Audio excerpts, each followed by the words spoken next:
Yo, what's good everyone? Thank you for tuning in to today's video. As you can tell by the title, we are back again with yet another review. But before we jump into all of that, I want to welcome back any of my returning subscribers.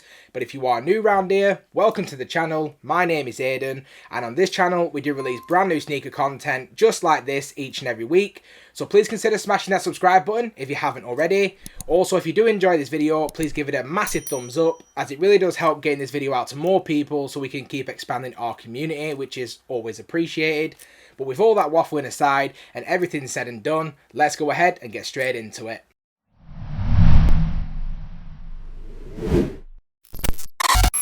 So first things first, before we dive into the shoes, let's just take a quick look at the shoe box.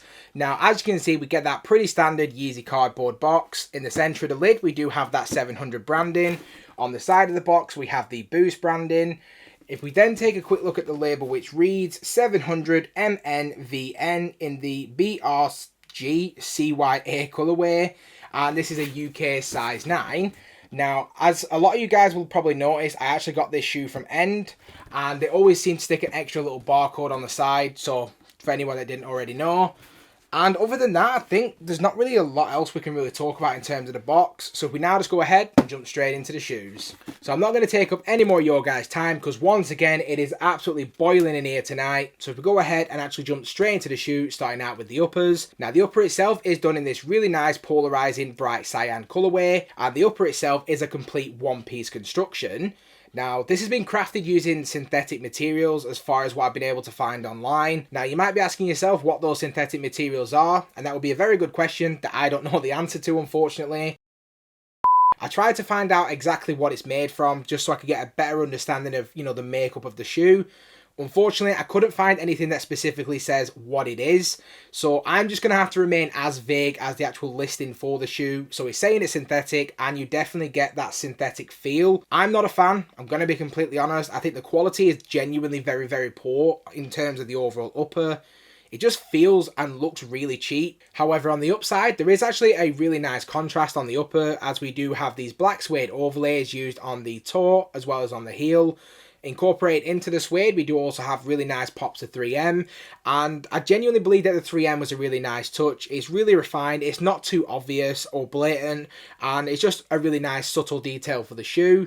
But if we then move on to the midfoot area, where we have arguably the most eye-catching detail on the entire shoe, we do have the mirrored 700 detailing. Now, on the right foot, which I'm holding in my hand now, we have that almost 007 print, whereas on the left foot, it's in more of that traditional 700. Now, that's just a nod to the name, the Yeezy 700. For those of you that don't know, this isn't the official Yeezy 700. This is effectively a more futuristic version of the Yeezy 700. What? Bro, what are you talking about, man? I personally feel like if it ain't broke, don't fix it. The Yeezy 700 is absolutely fine as it is, and if you do own any of the Yeezy 700s, you really don't need this, just as a personal opinion of mine. I could never wear this personally. If you can and you can pull it off, more power to you, and it's not a slight on you if you actually do like the design. If you're just going for the shoe just for the colorway, you shouldn't be disappointed. But if you're like me and you don't just buy shoes just because of how the colorway looks, and you kind of like the texture of the material, you like to have a good quality shoe, you're going to be disappointed, I'm going to be honest. Alrighty then. If we then just go ahead and move down to the midsole, as you can see, we do have that traditional Yeezy 700 midsole in this really nice all black colour.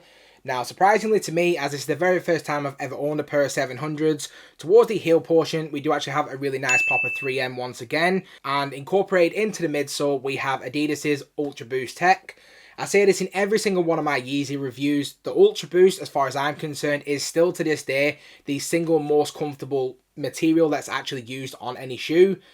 Of course, people's preferences are going to be completely different. Everybody likes different things in different shoes, but the 700 and the 350 and any other shoe that features Boost is genuinely an exceptionally comfortable shoe. So I don't doubt that this shoe is actually very comfortable as well. I'm not sure if there's as much boost in this as there is in a 350, but if there is, it should be exceptionally comfortable to wear. If we then swing over to the outsole of the shoe, we do have this all black outsole with the traction pattern.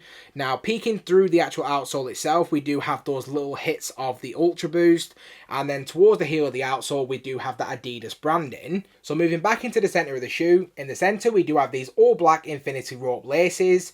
Now, I've had my say in the past to say that I don't like infinity laces on most Yeezy silhouettes, but that kind of differs on this silhouette, and I genuinely believe that the infinity laces looks absolutely fine. I'd even go as far as saying it actually looks really good on this shoe. If it was just your standard rope laces, I don't think it would have the same effect. So I genuinely believe that infinity laces do work really well, and the laces themselves do sit atop this really nice textile tongue.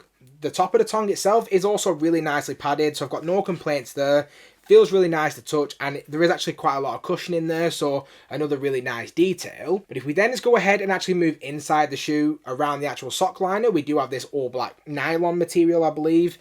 And the actual padding, as far as the actual sock liner goes, it's pretty limited. It doesn't necessarily feel that great, and there isn't necessarily a great amount of structure to it. But I think it'll be comfortable enough, and I don't really think you'll have too much of an issue with it. But if we then just continue even further into the shoe, as you can see, we have this all black insole with the Adidas Yeezy branding. And other than that, I think we've just about covered everything that's worth covering.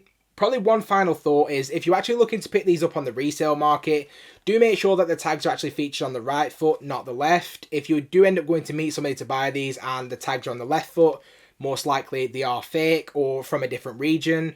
I'm not exactly sure if Americans have it on the left foot and us in Europe have it on the right foot. So if you guys know any more on that, please make sure you leave me a comment in the comments. Also, the tag is always attached by this kind of like twine material or like really thin rope, because they are going with that more sustainable approach and trying to get rid of plastic. So another thing to bear in mind if you are looking to pick these up on the resale market. But other than that, I think we've just about covered everything that's worth covering. So now let's go ahead and wrap this video up. So just to sum up, in terms of my overall opinion on the shoe itself, I'm going to give these a pretty respectable 5 out of 10. To me, that even still feels like it's on the generous side. This is never a shoe that I would ever see myself wearing.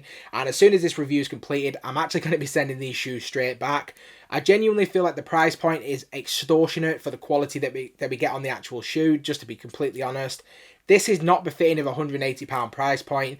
There are lots of shoes out there by not necessarily just Yeezy or Adidas or Nike or Jordan, but places like New Balance, Puma. These are offering you much better quality at much better price points, and arguably, in most cases, they're definitely better looking than this shoe as well.